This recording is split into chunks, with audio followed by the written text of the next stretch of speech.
Open Mic. Coucou, c'est Mick Dufour. Bienvenue. Bon, here we are.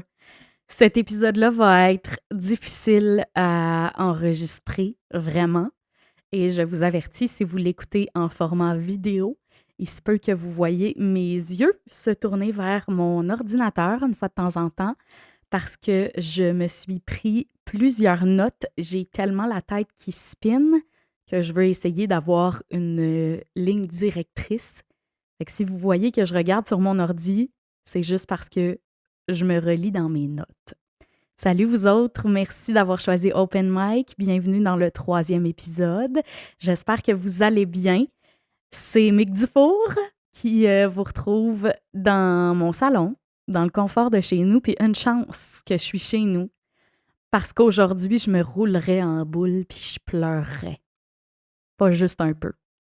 On est le 22 avril. On est officiellement à la veille du lancement officiel de Open Mic. Ça sort demain sur toutes les plateformes, le 23 avril. Ça va être disponible sur Spotify, Apple Podcast et en vidéo sur YouTube. D'ailleurs, si vous m'écoutez en vidéo, je vous dis un petit coucou. Et la gang, honnêtement, c'est difficile à exprimer ce que je vis présentement. Je suis dans une grosse vague de doutes. J'ai l'impression d'être complètement étourdie par ça. Et je suis dans une passe de doute, pas par peur de lancer un projet, mais plutôt c'est la peur d'avoir commencé. Je ne sais pas si c'est clair. En fait, c'est que je pense que le plus dur, je pensais que c'était de me lancer.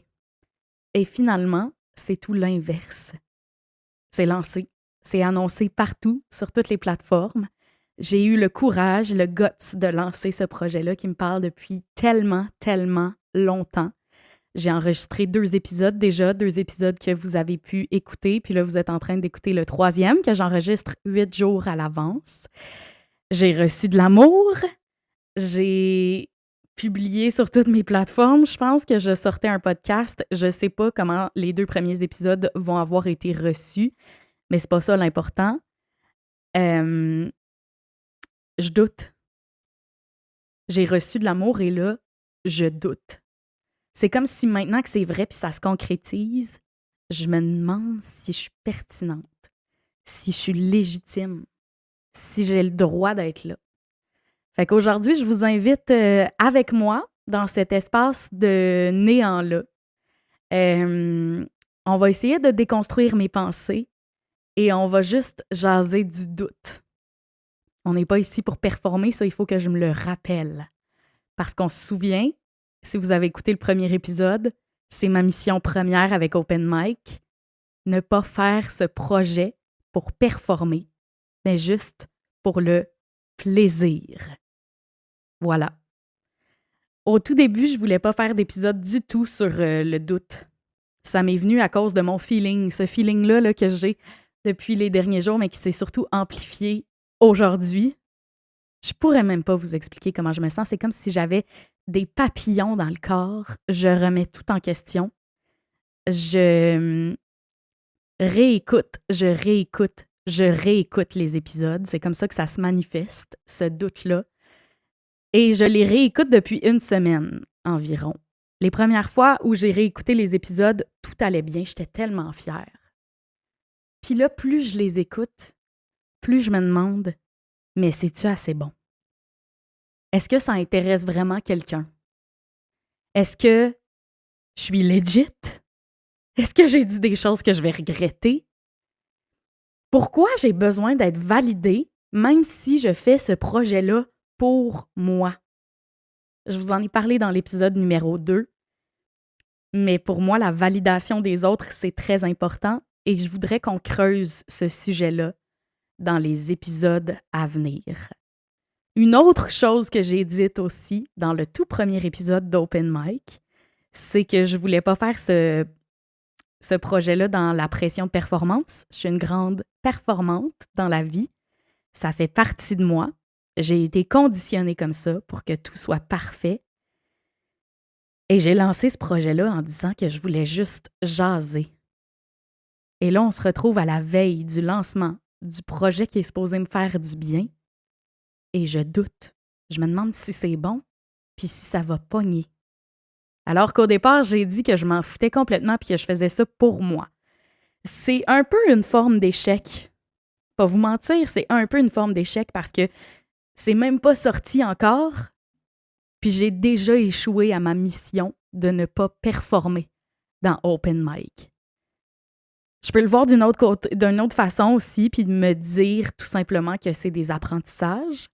Et ça me prouve une fois de plus que dans la vie, je suis pas capable de faire quelque chose sans me mettre cette pression-là qui est immense et qui pèse tellement, tellement, tellement. C'est une leçon. C'est une leçon parce que finalement, je comprends qu'il faut vraiment, vraiment que je travaille là-dessus. Puis je pense que de vous parler du doute aujourd'hui, ben ça me permet exactement de faire ça. Ça me permet d'apprendre, ça me permet de travailler là-dessus. Ça me permet surtout de déconstruire. Je me suis assise et je me suis posé la question à savoir pourquoi je doute autant. La validation, oui, c'est un point. Mais un autre point qui est ressorti, c'est que je suis une fille sensible et lucide. J'overthink absolument tout. Ça fait partie de l'anxiété, ça, de tout overthinker. D'ailleurs, quelque chose de complètement banal. Je voulais l'enregistrer, cet épisode-là, sur le doute avant que ma perception change, avant le lancement officiel de Open Mic, pour être capable d'avoir du recul dans les prochains jours, une fois que ça serait sorti, puis de me dire, bon, finalement, tu doutais, mais regarde, ça s'est passé mieux que prévu, mieux que ce que tu anticipais. Je voulais vraiment le filmer ce soir, cet épisode-là sur le doute. En fait, je voulais le filmer aujourd'hui. Puis je l'ai repoussé toute la journée. J'étais pas capable. J'étais paralysée dans mon anxiété puis dans mon feeling de doute. Ça fait que là, il est 19h et j'enregistre cet épisode-là et je me suis donné un bon coup de pied pour l'enregistrer. Savez-vous c'était quoi ma raison? Complètement du overthinking. Ma raison pour pas l'enregistrer, c'est « Ah, mais il va faire noir bientôt. » Honnêtement, qu'est-ce que ça change? Si vous l'écoutez en audio, vous le savez même pas que le soleil commence à se coucher. Si vous l'écoutez en vidéo, au pire, ça va faire un changement de lumière. Alors, j'overthink tout. Puis est-ce que parce que mon podcast, le 3e épisode, serait enregistré avec un peu moins de lumière du jour, il va être moins bon? Non. Non. C'est mon cerveau qui me joue des tours. Pourquoi je doute autant? Parce que je suis sensible et je suis lucide. J'overthink. Je ressens tout et très, très fort. Tout ce que je donnerais des fois à la gang pour pas réfléchir autant. Mais ça fait partie de moi. Ça fait partie de moi, être sensible.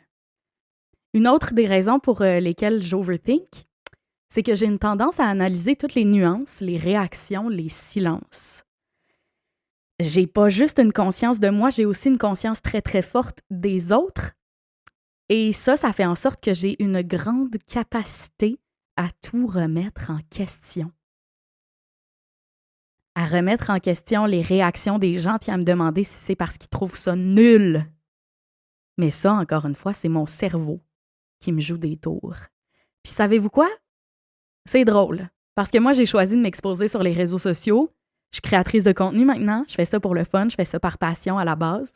Des fois, je trouve que je suis cordonnier mal chaussé en tabarouette. Parce que sur les réseaux sociaux, justement, tu t'exposes. Tu es vulnérable parfois. Et tu t'exposes, mais ça t'expose aussi à ça. Les nuances, les réactions, les silences.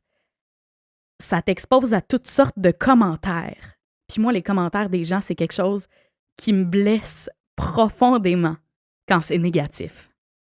Une autre des raisons pour lesquelles je doute de mon projet Open Mic, c'est que je veux bien faire. Et là, on tombe encore une fois dans la pression de performance. J'ai pas lancé ce podcast-là à moitié, même si ça a été une espèce d'idée impulsive parce que ça faisait longtemps que j'y pensais, puis tout d'un coup, j'ai décidé que je m'équipais d'un micro puis que je me lançais pour de vrai. Probablement que c'était à ce moment-là où j'étais assez mûre pour le faire. Je l'ai pas lancé à moitié. Puis je fais jamais les choses à moitié. De un, ce projet-là vient de mon cœur. Puis c'est juste réaliste de se dire que quand ça vient de ton cœur, ça veut dire que ça compte beaucoup. Et donc, qu'automatiquement, le doute va suivre. De deux, et je suis très vulnérable de parler de ça, ça vient aussi de mon passé d'animatrice. Je pense que j'arrive pas à mettre mon ego de côté. J'ai l'impression que mes anciens collègues vont écouter ça puis ils vont tout critiquer. Ils vont se demander si le son est bon, si je sonne bien, si je parle bien, si je suis pertinente, si je suis cohérente. Mais encore une fois, je pense que je me fais juste des scénarios. Ah, ça c'est dit. Une autre des raisons pour lesquelles je doute, c'est que j'ai dit que ce projet-là était sans pression, puis automatiquement, ça a comme mis une pression de ne pas me mettre de pression. Comprenez-vous ce que je veux dire? Il y a une partie de moi, je vous l'ai dit tantôt, qui est conditionnée à bien faire les choses, puis à les faire comme il le faut. Et donc, ça me pousse à me poser des questions comme « C'est-tu assez bon, puis j'ai-tu ma place là-dedans? » Pourtant, puis je me le répète, je pense, pour essayer de conditionner mon cerveau, mais c'est pas ça, Open Mic. J'ai pas lancé Open Mic pour performer. J'ai lancé Open Mic pour être moi-même, pour être vrai, pour jaser de ces affaires-là. Il y a un autre point aussi en faisant mes recherches que je suis tombée sur ce point-là puis j'ai fait « Oh! » On dirait que j'avais jamais pensé à ça, j'avais jamais vu ça comme ça, mais le doute, pour moi, c'est un mécanisme de protection.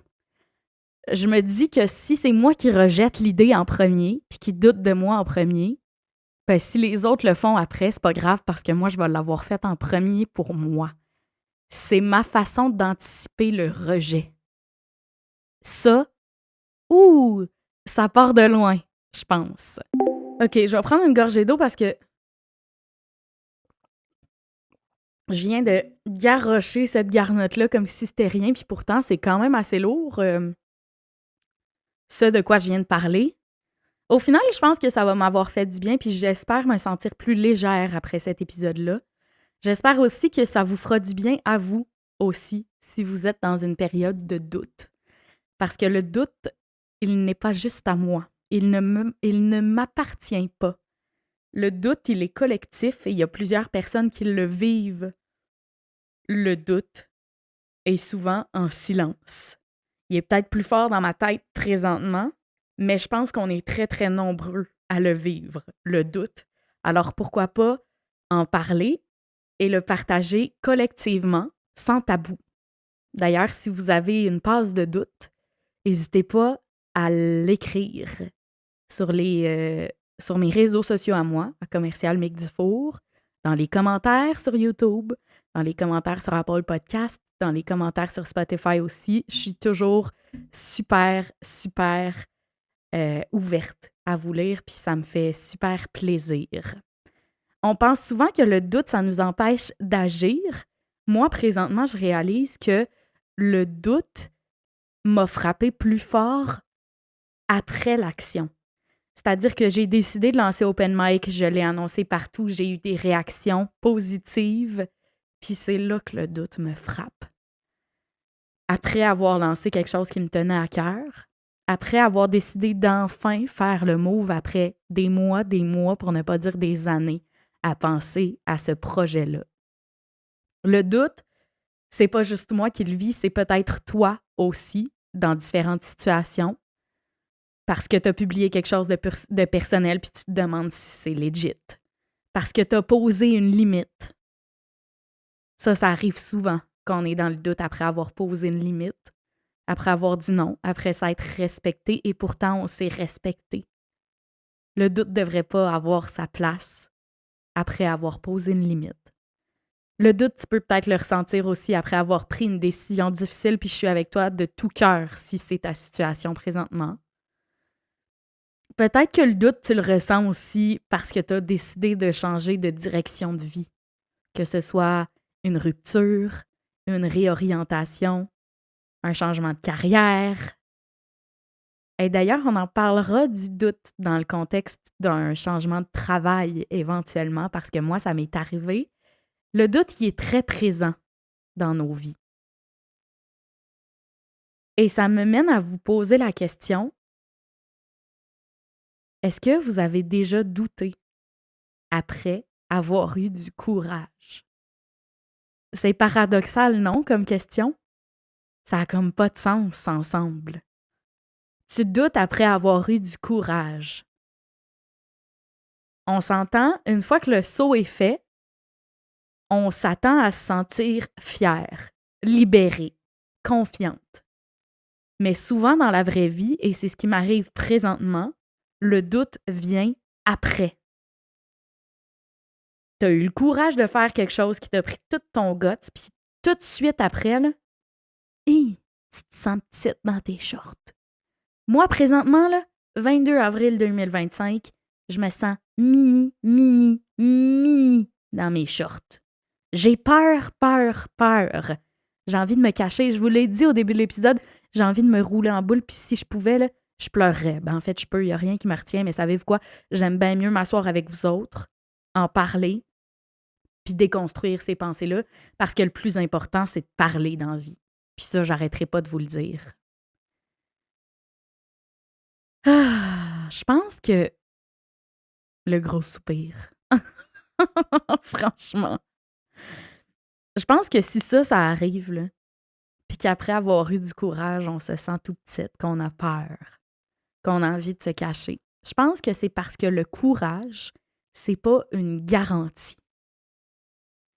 Je pense que le courage, ça nous donne un petit coup de pied, ça nous permet d'avancer, ça nous permet de lancer des affaires, ça nous permet de prendre des décisions, un peu comme ce que je parlais tantôt, une réorientation, un changement de carrière, une rupture, décider d'imposer ses limites. Le courage, ça nous donne un coup de pied. Mais une fois qu'on a agi, on est exposé, on est vulnérable, on peut plus reculer. C'est un peu comme sauter dans le vide. C'est un peu comme sauter dans le vide, puis ton parachute se déploie pas. C'est un peu ça, douter. Oui, c'est paradoxal de douter après avoir eu du courage, mais c'est surtout profondément humain de douter. J'ai envie de vous lire, j'ai reçu un message tantôt parce que dans mon channel sur Instagram, j'ai partagé exactement mes pensées du fait que je doutais. Là. Et il y a Sarah qui m'a écrit « Le doute, il est là pour nous rappeler qu'on sort de notre zone de confort et qu'on ose. Et c'est justement ce qui rend ton projet tellement pertinent et précieux. Ce podcast-là va résonner fort parce qu'il vient d'un endroit vrai. Continue, tu as toute ta place et je suis persuadée que plusieurs vont se reconnaître à travers toi. » Ça m'a fait le plus grand baume au cœur du monde. Et j'aimerais vous répéter les mêmes paroles que Sarah m'a écrites. Si vous êtes dans une zone de doute présentement, vous avez toute votre place. Et si vous doutez présentement, c'est probablement pour vous rappeler que vous avez décidé d'oser et que vous êtes sorti de votre zone de confort. Je pense pas que le doute y arrive pour nous dire qu'on a eu tort. Je pense que le doute, là, il arrive pour nous faire assumer notre grandeur. C'est beau, ces mots-là. Mon Dieu, je suis philosophe ou quoi maintenant? Et savez-vous quoi? Je pense qu'au final, c'est bien mieux de douter en avançant que de rester stagné à la même place, que de ne pas avancer. Je pense qu'on grandit, qu'on évolue en tant qu'humain quand on prend des chances, quand on ose, quand on sort de notre zone de confort. C'est comme ça qu'on évolue. Puis le plus important dans la vie, c'est ça. C'est d'évoluer, d'apprendre, de devenir plus grand. C'est vraiment ça. Il y a un autre point qui est ressorti quand je faisais mes recherches sur le doute. Puis en y pensant, j'ai réalisé que ça me parlait beaucoup. Je vous pose une autre question.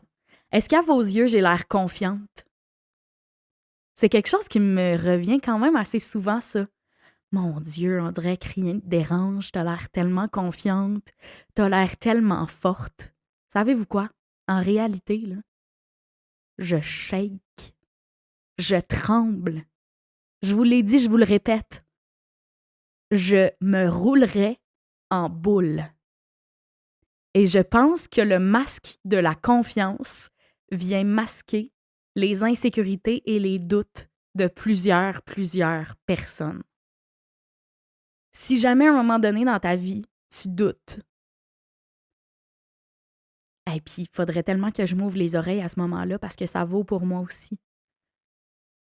Disons-le comme ça, si jamais à un moment donné dans notre vie, on doute, toi et moi, rappelons-nous que tous ceux et celles qui accomplissent des grandes choses et qui ont l'air de le faire sans trembler comme une feuille, là, c'est probablement parce qu'ils se cachent derrière un grand masque de confiance. C'est fou comment on peut avoir l'air sûr de nous, puis en dedans, se demander si on prend trop de place, si on a le droit d'être là, si on a le droit d'exister. La réponse, c'est oui.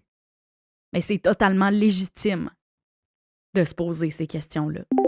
Dernier segment de cet épisode numéro 3 de Open Mic, j'avais envie de vous partager des phrases que j'essaie de me répéter aujourd'hui pendant que je suis dans cette grande période de doute-là, puis en général dans la vie aussi, pour essayer de rester focus. Puis pour essayer de ne pas partir dans une spirale de doute encore plus profonde que profonde. Premièrement, et ça c'est un truc qui m'a été donné par ma psychologue, c'est un truc que j'essaie de faire au quotidien quand je pars dans des spirales, c'est d'essayer de m'arrêter à une seule pensée. Il y en a 1000 là, qui vont te trotter dans la tête des pensées si tu es dans une période de doute présentement, et ça vaut pour d'autres émotions aussi, mais mettons qu'on parle du doute présentement. Il y a 1000 pensées qui vont te traverser l'esprit. Est-ce que je suis assez bonne? Est-ce que je mérite ma place? Est-ce que je fais la bonne chose? Est-ce que j'ai dit la bonne chose? Qu'est-ce que je fais là? C'est une bonne idée? Attrape-en juste une de ces pensées-là. C'est-tu une bonne idée, par exemple? Je viens d'attraper celle-là. Je focus sur celle-là. J'oublie toutes les autres pensées qui sont autour de moi. C'est une bonne idée. On va la déconstruire, celle-là. C'est une bonne idée? Oui, c'est une bonne idée parce que je le fais pour moi. Est-ce que ça me fait sentir bien? Oui. Je vais déconstruire juste c'est-tu une bonne idée? Et ça va me permettre d'éviter d'aller plus loin dans ma spirale. Une autre chose qui peut m'aider et t'aider dans ton quotidien, c'est de te dire j'ai pas besoin d'être parfaite. J'ai pas lancé ce podcast-là pour être parfaite. C'est de te rappeler aussi que le doute, c'est signe qu'on sort de notre zone de confort. Et je le répète, mais c'est comme ça qu'on avance dans la vie. Ce podcast-là, je l'ai lancé parce que je voulais arrêter d'être parfaite. Je l'ai lancé pour me donner comme mission d'apprendre à être moins performante. Puis déjà, 3 épisodes plus tard, on fait des apprentissages. Je pensais que ce serait plus facile que ça de ne pas tomber dans la performance. Je pensais pas pantoute que j'allais douter à ce point-là. Au début, j'étais tellement sur un high de lancer ce projet-là. Jamais j'aurais cru que ce soir, je serais dans une spirale à la veille du lancement d'Open Mic. Mais je suis tellement contente d'avoir cet outil-là, cette plateforme-là maintenant pour partager avec vous ces pensées-là. Je doute, puis en même temps, c'est un cadeau du ciel d'avoir Open Mic parce que je sais que je suis pas la seule dans la vie à douter. Puis le partage et l'échange, ça aussi, c'est des choses qui font avancer dans la vie. Peut-être qu'au début de l'épisode, je vous ai donné l'impression que j'abandonnerais tout, mais c'est pas le cas du tout. Je vais continuer, même en doutant, parce qu'au final, être vivante, c'est d'avancer même quand on tremble un peu. Même quand on doute. Faut foncer dans le tas. Ah ouais, fonce dans le tas. Merci d'avoir été là, la gang. Merci d'avoir choisi d'écouter Open Mic. C'est Mick Dufour qui vous dit à bientôt. On se retrouve avec le même micro, à la moumoute rose et la même vulnérabilité. À plus!